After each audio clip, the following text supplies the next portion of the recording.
Add a drop of water on slide. Take a leaf material from Petri dish.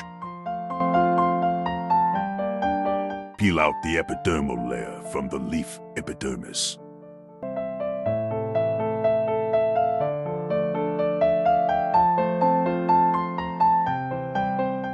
Separate the epidermal layer from the leaf part using sharp blade.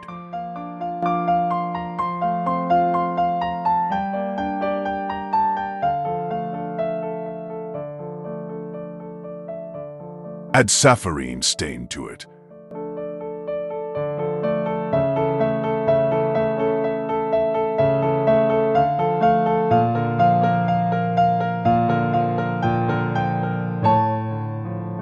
Cover the material with cover slip.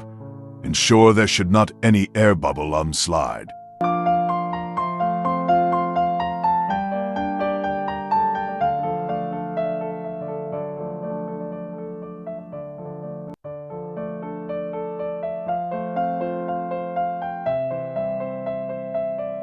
Observe it under compound microscope.